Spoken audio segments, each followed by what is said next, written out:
Adventures of the Super Sons, issue 12. Peter J. Tomasi writing with Carlos Barbary on the art. Final issue of that, right? Yeah, final issue. Yeah. This is the de facto end of Tomasi's Super stuff, because this goes back and ties in stuff from Superman with the cube, the hypercube.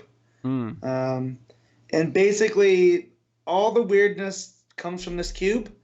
Tomasi I felt like he was cribbing from the cubic stuff over at Marvel, where the cosmic cube had become sentient, because that's what happened here. Is the hypercube basically, from all this adventures that were going on around John and Damian and it being in the fortress, it had absorbed all this energy, and it decided that it needed to do something with it. So it basically created Rex Luthor.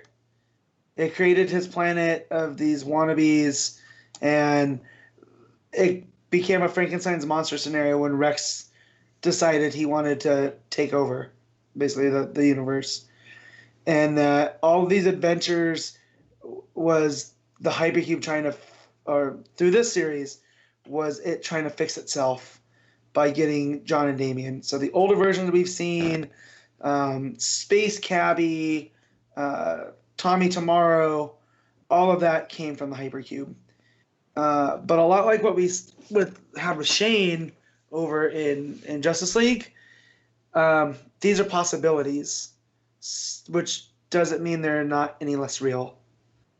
But we find all this out when the hypercube pulls John and Damian in. So they end up devising a plan to defeat Rex. And to do that, you remember in the first issue, there's the puppeteer, and the puppeteer got killed. Yeah. And that was us.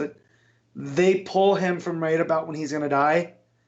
And by doing that, it upsets, everything that has kind of happened. And basically return everything to normal before Rex can get a chance, which of course pisses off Rex.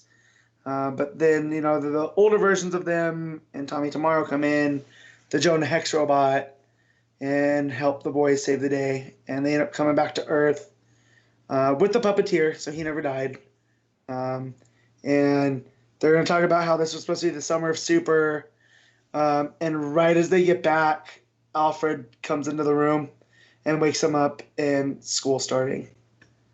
So they missed out their whole summer on this cross-dimensional thing. But they end up basically giving Hypercube this basically reality to play around with, and gives them all these memories, so it doesn't create another Rex situation.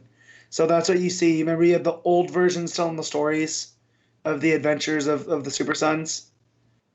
That's the cube basically acting these things out, as to not create another Rex Luthor scenario. So it all kind of wraps up. You get a couple panels that show the Tomasi stuff from before, from that Super Sons run.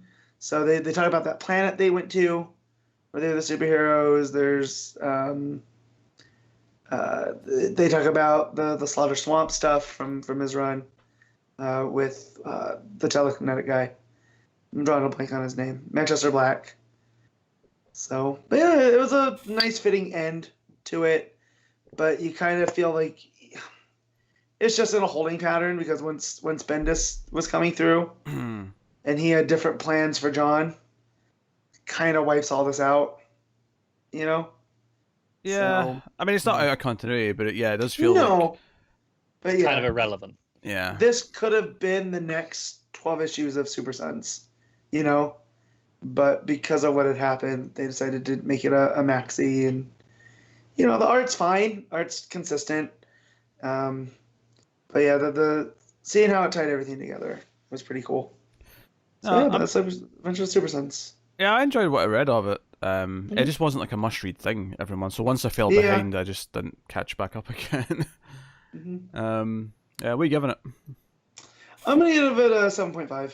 It's the mess that was created before, still kind of there. It's almost like he wrote himself into a corner and then had to figure out how to get out of it.